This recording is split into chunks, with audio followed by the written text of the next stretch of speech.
Hello, hello, welcome again. Thanks for joining me for another edition of Electric Avenue's YouTube channel updates.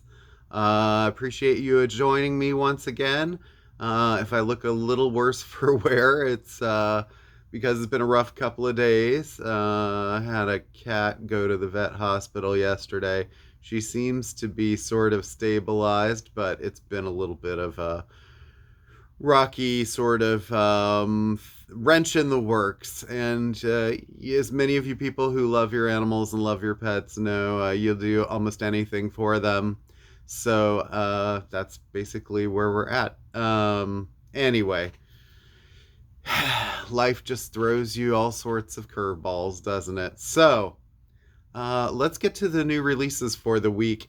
There are nothing major, massive names on the list, although there are a lot of things coming out.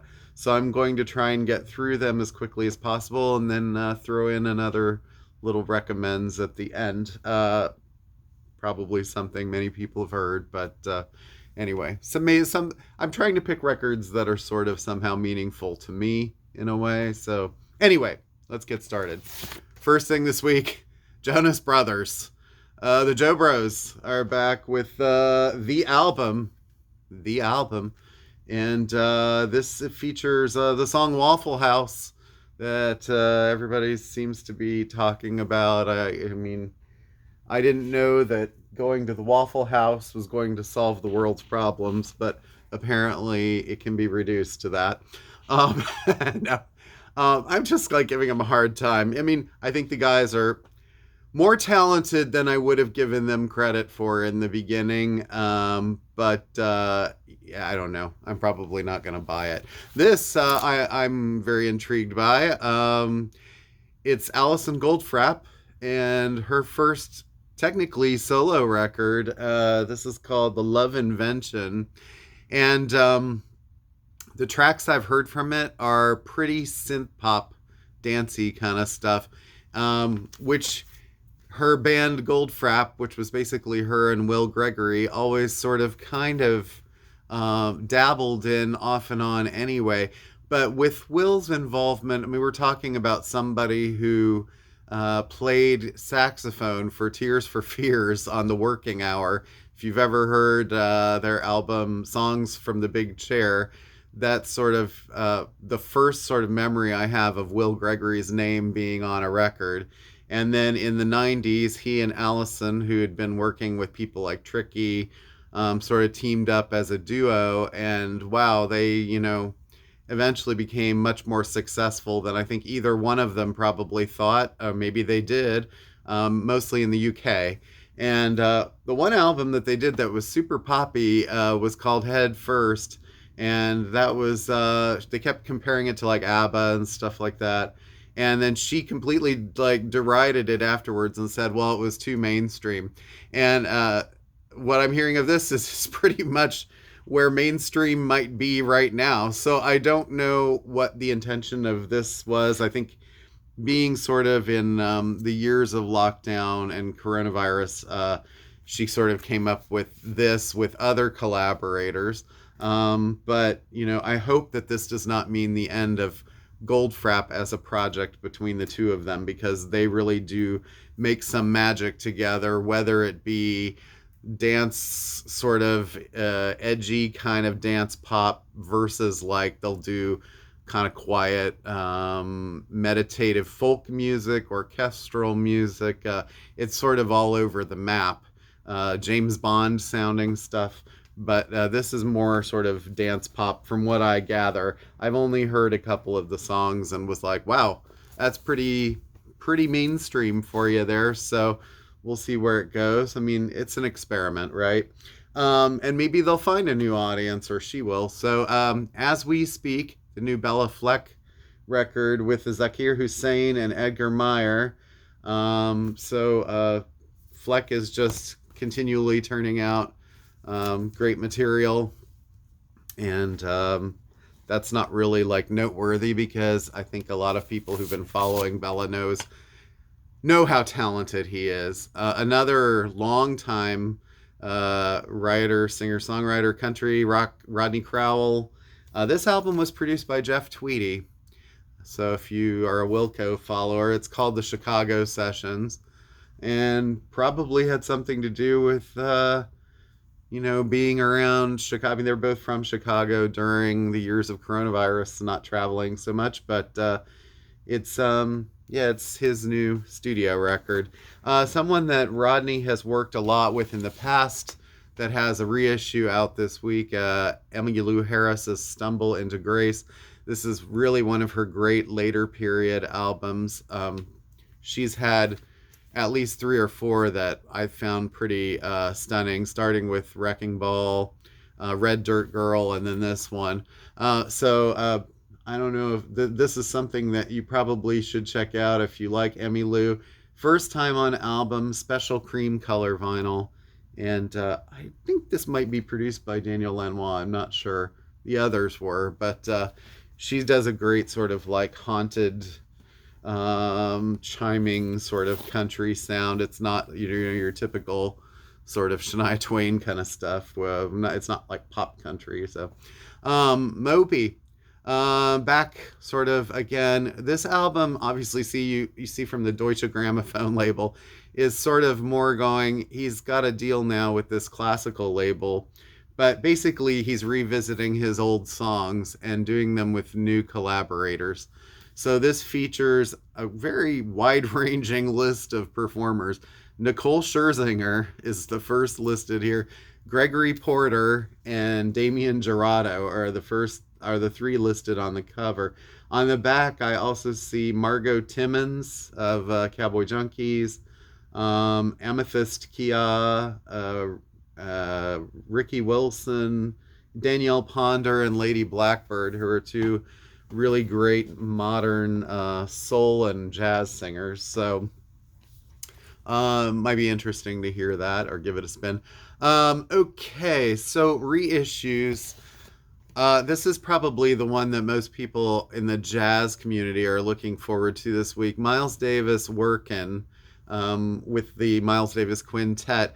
This album, late 50s, I believe, is being released on the OJC label. Like it has a deal with Concord Jazz, and Kraft Recordings had something to do with this. They're sort of sponsoring these records, but this features Miles Davis, John Coltrane, Red Garland, Paul Chambers, and Philly Joe Jones. Yes, recorded Hackensack, New Jersey, May 11th, 1950. Is that 56? Yes. Let's see. And mastered by Kevin Gray at Coherent Audio. So if you've been buying the Blue Note Tone Poets and stuff like that, same kind of situation there. As far as the mastering job. So the cover's not a gatefold, but it's a little heavier cardstock stuff. Bethlehem Recordings does a couple of reissues this week. Art Blakey's Big Band. I think it's hard to find this record, especially a good copy of it. But this features also John Coltrane and Donald Byrd. Recorded New York 1957, so even a year earlier. Let's see. Is there anything really sort of necessary to tell you about? But the first track is called Midriff. Draw your own conclusion there. Another Bethlehem Records release is Duke Ellington, Historically Speaking by the Duke. Is what it says up in the corner here. This was also recorded in Chicago in 1957. So we're really getting a lot of these kind of digging up from the basement kind of records that have been very hard to find, or the originals are trashed. This features actually Clark Terry on it, so you might want to seek that out, jazz buffs. And another big, I would say fairly big jazz reissue this week is Archie Shepp, and Kwanzaa is the name of this album. This is on Verve by Request series, mastered at Third Man in Detroit. Says pressed on audiophile quality vinyl. They did the other, some of the great like reissues recently of Alice Coltrane and I'm trying to remember which other ones. There were a few. There was supposed to be another one in this series this week, Dorothy Ashby, which is sort of a, I want to say like a psychedelic sort of harp kind of record, jazz, and it didn't arrive at the distributors for some reason. So I think it either got pushed back or has a little bit of a delay, or they just didn't have enough to get them all out to meet the demand in the first week. So that one is coming, but for right now, Archie Shepp's Kwanzaa is here. All right, and the last sort of new release, new of the week that I sort of passed up there with the others was Joji's Smithereens, and I think this has been out on CD for a little while, but Joji fans will know who I'm talking about, and hardly anybody else will. So anyway, there you go. That was not a slight on Joji. It's just I'm being honest about my viewership here. This actually snuck out towards the end of last week, and I don't know if people really knew this was coming out, but the Butthole Surfers, I can say that, Weird Revolution. So this is another one in their series of reissues on white vinyl. Features the songs Shame of Life and Dracula from Houston. And this was early 90s, I think? Mid 90s record. Maybe it was late 90s. I'm trying to remember the exact date. I remember when it came out. Anyway, also features the song Yentl. I mean, they're always very inventive. They're sort of like the weird version of the Flaming Lips. I mean, can you get much weirder? I don't know. But Flaming Lips have done some pretty amazing stuff and some pretty mainstream stuff, or stuff that's become mainstream. Another great old indie band. I may have showed this, I cannot remember, but it was one that also came late one week, which was the Dandy Warhols Come Down. And this features the songs Not If You Were the Last Junkie on Earth, which was probably the famous track from this. Also features Cool as Kim Deal and Hard On for Jesus.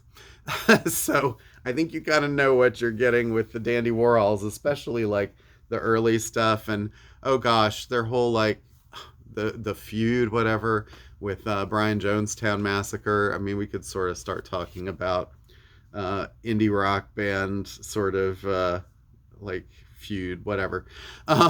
So more indie rock stuff being reissued. The format, this is interventions and lullabies, and this was sort of early 2000s, 2003, produced by or mixed by Mike Shipley, Ben Gross. Tom Rothrock did a bunch of work on it. I mean, there's a lot of kind of big names on it. But I guess basically what a lot of people would sort of take from this is that they were the band that sort of went on to become fun in a way, which I think there's another one here actually. Pardon me while I try to dig this out. I don't know where it is. Well, there's another one here somewhere. Anyway, there's two of these coming out this week. I'll find it. Oh, there it is. Sometimes I'm like a little like scattered. This is the other record, Dog Problems by The Format.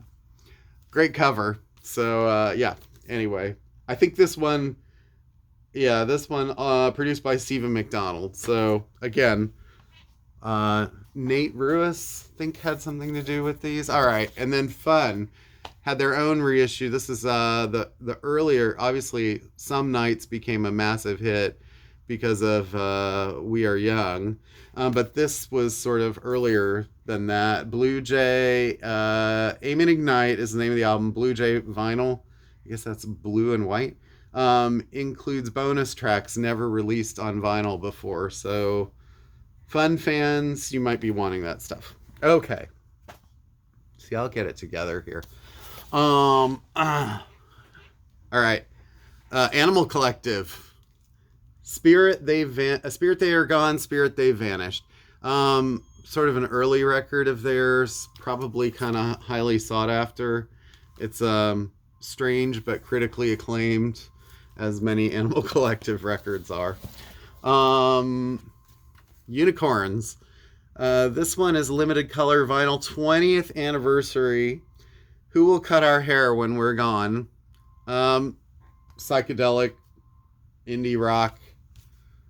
It's cool to see that record out because I think that was sort of like very kind of like critically acclaimed for a while. Run DMC. This is just the self. Tougher Than Leather. That's right. Sometimes I forget the names of these. It's been so long. This one, features Tougher Than Leather. I think that this was one of their earlier mid-period records, but another one going back to 1986, Murphy's Law, early Murphy's Law. I think this is color vinyl, but it doesn't say anything on the cover. I believe though that this was like the indie exclusive of this. Features California Pipeline, Crucial Barbecue, Beer, Skinhead Rebel. You get the idea. Slade, reissue of Slade, Keep Your Hands Off My Power Supply. I remember seeing this in stores a lot when it came out. I think it was kind of popular. Runaway seems to be like it was kind of a hit in the US. It's a band that I need to probably seriously investigate a little bit more. I'm not gonna lie. Motorhead, Motorizer, continuing in the Motorhead series of reissues. This is transparent blue vinyl. I don't know how many times this has been out on vinyl before. You know, this Motorhead campaign has been pretty thorough that they've been doing. This one is Motorhead's Kiss of Death on silver vinyl. All right, and this was originally 2006, so we're in the aughts now with Motorhead. Interesting reissue from The Cult. I don't remember seeing this on vinyl before. Maybe it was, but it's their 1994 self-titled sixth album, produced by Bob Rock, who did some work with Metallica. But some people like it, and some people are a little more like ambivalent because I think they were sort of changing their sound a little bit. Now, The Cult was sort of kind of like known for changing their sound, though. I mean, even between the first and second, between Love and what was it, Electric, I think they changed quite a bit. Culture Club, live from Wembley. This is a kind of a pretty pink and blue pressing, double vinyl. I don't know how often they actually look exactly like these. I've had some that look almost exactly and some that look nothing like what the picture is, but it's a double splatter vinyl. Culture Club's going out on tour soon again. This is 2016, and John Moss was still in the band, and right now he's suing them again. He and George just can never seem to get along. But starts with Church of the Poisoned Mind, It's a Miracle, I'll Tumble for You, Move Away, Time, Do You Really Want to Hurt Me, Karma Chameleon, and ends with Bang a Gong. It's a little bit of a greatest hits live kind of thing, early years, but with George's sort of older, more weathered kind of voice, I guess. I mean, his voice has changed a little bit. His voice has changed. Her voice has changed quite a bit. I mean, they're much older now, but they're still great artists. Susie and the Banshees, From the Cradle Bars. This is some kind of a live, I don't know if it's actually official or not, honestly. I have no idea. Came from my distributor, features mostly Juju era stuff, Spellbound, Arabian Nights, Sin in My Heart, Halloween, Israel. Susie's kind of having a renaissance right now. She's out there playing live again, which is very cool. Another one that's out playing live, and again, I'm not really sure how official this is, but it came from the distributor, Sisters of Mercy, Acid on the Floor, live 1984. So this is early stuff. You can kind of see the track list there. Features Emma, Alice, Floor Show, Gimme Shelter, Ghost Rider and Sister Ray, Burn, Heartland. Great early Sisters stuff. During sort of a tumultuous time, I think, when the band was kind of like in flux. It was right before a lot of them left and Andrew sort of took over. It was about that period, I guess, because I guess Wayne was starting the mission around then too. But anyway, the 3 o'clock. This is Baroque Hoedown expanded LP edition. So if you like mid 80s sort of flower power kind of pop, transparent red vinyl includes 4 bonus tracks, remastered by Bill Inglot. There's so much good stuff coming out in the reissue campaign. It's really kind of hard to keep up with everything. So sometimes you have to pick and choose, but and then other stuff you just hope it's there when you come back to it.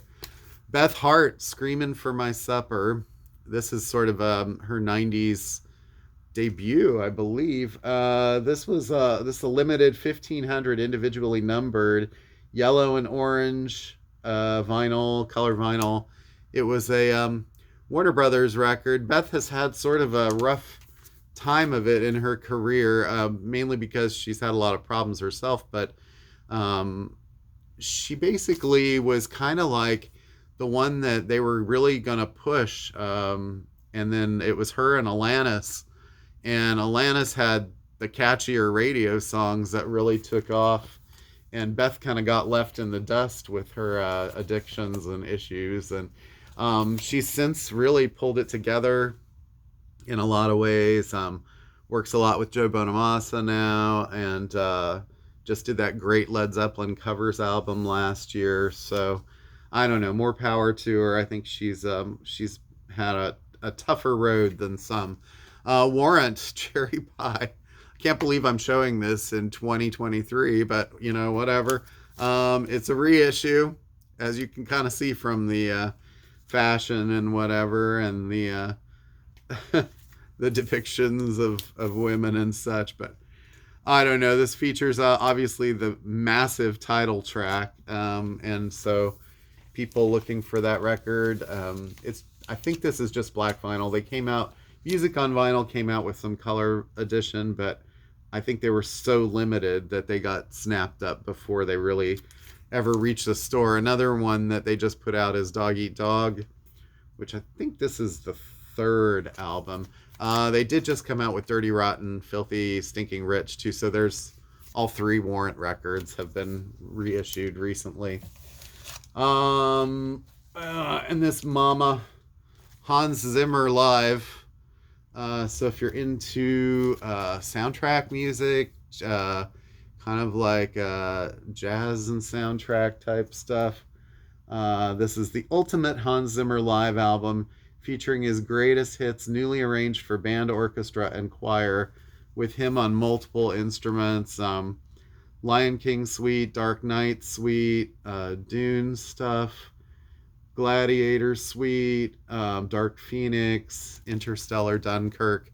He's done so many soundtracks. This is runs almost $100. It's like 4 records. So anyway, all right.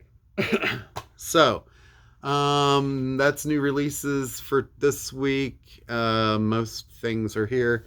There's not much to show in CDs, so I'm not going to really bother with that. I'll give you a little recommendation. This is sort of like, I hesitate to do recommendations because I feel like, then people start thinking certain things about you, and then they don't like necessarily, they either don't like what you're recommending, or they're like, oh, this is like something that everyone recommends. I feel like I'm getting old enough, and some of these albums are getting old enough that maybe young people might not know them as well. But I have reasons for recommending this today, because they're going out on tour again soon, or are now, tour in America. They just started, and I feel like they're a band that, like, they've gotten a lot of critical acclaim now, finally, and also in the Rock and Roll Hall of Fame, of all things, and never thought that that was ever a possibility for them. But The Cure, Kiss Me, Kiss Me, Kiss Me. This is their 1987 record. This is a reissue of it. So, why am I picking this? I feel like this album always kind of like gets it. It's the one that falls between the cracks. And by that, I mean the previous album was The Head on the Door, which was kind of the album that sort of broke them in America for the second time, really. I mean, early on, they were pretty underground with those early records the first time around. And Let's Go to Bed was sort of a radio hit, an MTV hit in America, alternative radio. But that album, it's not like Japanese Whispers sold like in massive quantities here. And, that was a compilation record even. But the Walk EP was sort of like reconfigured for America. And and then The Top came, and that was sort of almost like the critics didn't know what to do with it. They're like, what is this? Because it's not poppy like Let's Go to Bed was, or Love Cats for that matter. But I think that The Cure had sort of by this point established themselves as a band that could do almost anything, almost any sound, almost any kind of song structure, type of music.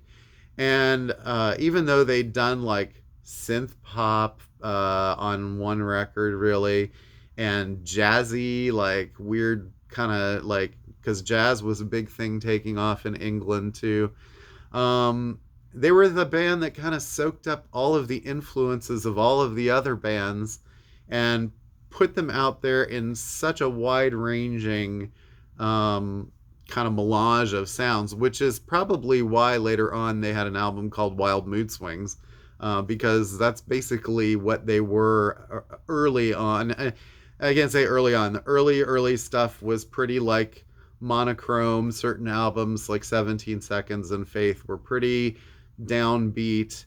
And it wasn't really until they got into the mid 80s and started experimenting more, becoming more psychedelic, that those things started to change. So, just kind of like explaining a little bit about this album. It was sort of like a massive MTV, like 120 minutes kind of alternative thing. And it came before Disintegration, which again was more of a kind of pulling back and sort of, in a way, becoming more downbeat, but also giving you a certain mood throughout the record. And Disintegration is the one that, if I sell a record by The Cure, it seems to always, 9 times out of 10, it's Disintegration. And there's a reason for that. It's probably one of the greatest albums ever made. But there's less of a variety of emotion on it, and there's certainly less like comedic or humorous stuff. Like you kind of get it a little bit on Lullaby with all the stuff about the Spider-Man, but this album has so much more, like, to me, like a wide range of emotions and fun stuff. More psychedelic too, in a way. The guitars get sort of like flanged more. There's more use of like odd kind of keyboard and synth sounds than Disintegration. So I feel like this album needs a little more respect, or deserves a little more respect, because it kind of gets poo-pooed in a way for being that. And I think, oh gosh, I don't know if they were ever more willing to absorb a lot of different influences and put them all on a record like this. Plus, this was one of the first double albums that I remember buying in this era. Prince's Sign of the Times. We had 1999 before that. But, then obviously The Clash had already done double albums, triple albums. Led Zeppelin had done double albums. Going back into like the 60s, it's not like they weren't done. They were just It was one of the first sort of like big indie rock ones of that era, I suppose, um, or a big one. And then Disintegration was also a double, so not too many bands followed double albums with double albums. But anyway, okay, so specifically, it kind of opens with The Kiss, which is a very like psychedelic kind of weird rock song that takes a long time for Robert's vocals to start. That's very typical of a lot of Cure stuff, especially like that happened early for them and they sort of were doing it again. Whereas Head on the Door stuff were more like concise pop songs. But you get a lot of concise stuff here too. Catch is a much poppier pop song that follows. Torture is kind of darker and has again those that and If Only Tonight We Could Sleep is a much more quiet kind of got those Eastern vibes. There goes my phone again. I can't get through one of these without the phone going off. And then Why Can't I Be You? All right, that song to me, it was a big sort of alternative radio hit. I think in almost any other era, that song would have been a massive hit. But for some reason, like in America in the late 80s, it was just kind of like the whole alternative scene was really ramping up to become mainstream. But it hadn't really gotten there yet by the time this album came out. So that song did very well and it helped sell this record, but it's not necessarily A, indicative of every sound on the record, and B, it wasn't as big as it probably would be in different eras. I think it would have probably been a bigger hit in the 90s, actually. How Beautiful You Are is just a fantastic kind of a story song that Robert does, followed by The Snake Pit, which is, again, sort of a very weird kind of long and drony, kind of Far Eastern, Middle Eastern kind of sounding song. He was very influenced by a lot of those harmonic minor scales and, you know, odd sorts of tunings and stuff. And then Hey You was the song that got cut from the American CD when it first came out because they couldn't fit all of it on one CD, and they were like, we're not printing double CDs of this.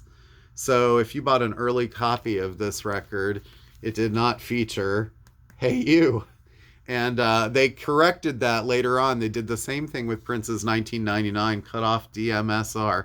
Who cuts off like one of the best songs on the record, especially like a long funk jam like that. So anyway, but yes, that was the only choice that you had if you bought it on CD at the time.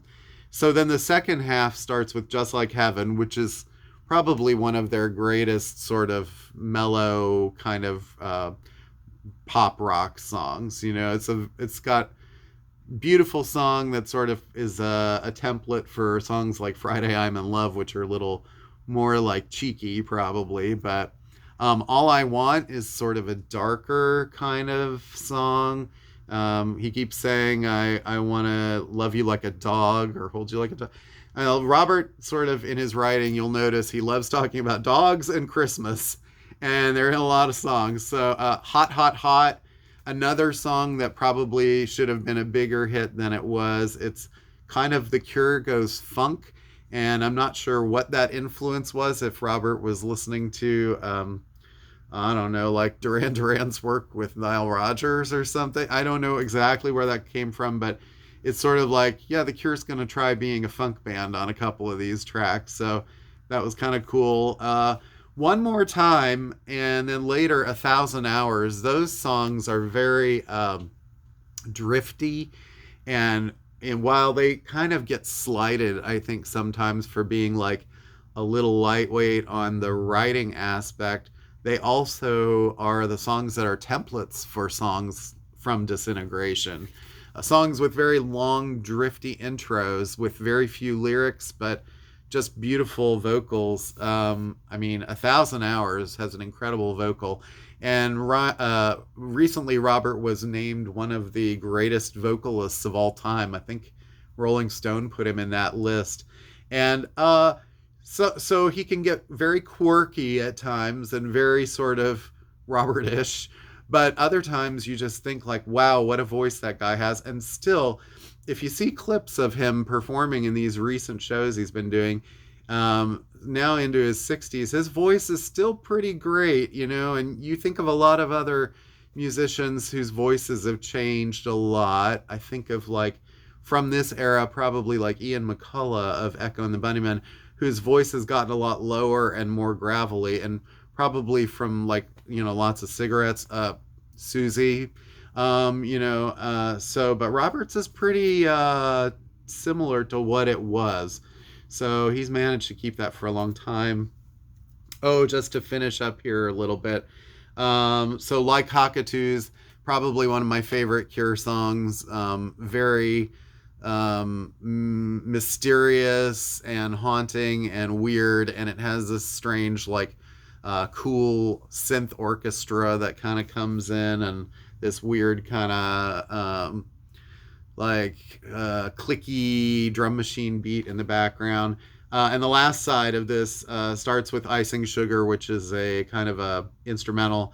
The Perfect Girl, another song that I feel like that song, why wasn't it released as a single? Well, because they already had 3 or 4 singles from this album, but that song probably would have been a huge radio hit had it been from any other album.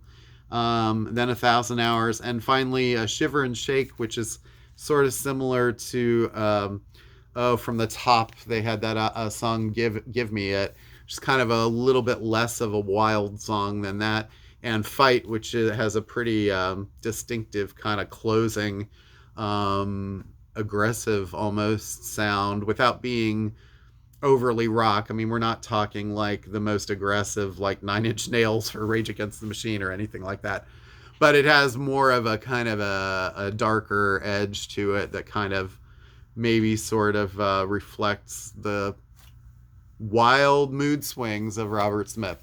And so I recommend The Cure's Kiss Me, Kiss Me, Kiss Me. If you haven't heard this record, go at least stream it, and remind yourself of if you have heard it, what a great sort of band they were at the time, as far as being open to all these different kinds of sounds and styles and textures. And there were other bands around at the time, sure, that were great also. A lot of great alternative bands. But they were one of the best. And I think that album sort of, why, I don't know, it sort of falls in the cracks for some people. Maybe because it is so much variety. And listeners in general, they kind of get stuck on one sort of sound, and they like to kind of follow that sound for a while. So any of you who love The Cure, you leave a comment and say, like, thank you for picking this record, because it really does deserve a little bit more attention than I think it gets, especially with all of the campaign recently around Wish, and which is a great album of theirs also, a little later. But I'm very excited to hopefully see them this summer, and can't wait for the new record. I mean, Robert has always threatened, like, I'm done with the record business, I'm done recording, and he's playing new songs that he's been playing on all the European shows. And from what I hear, they sound amazing, like Disintegration level amazing. So I wish that the album would get a release date and kind of get that ball rolling, because I think the fans are ready for it. It's been, well, gosh, I mean, 15 years probably about since the last album.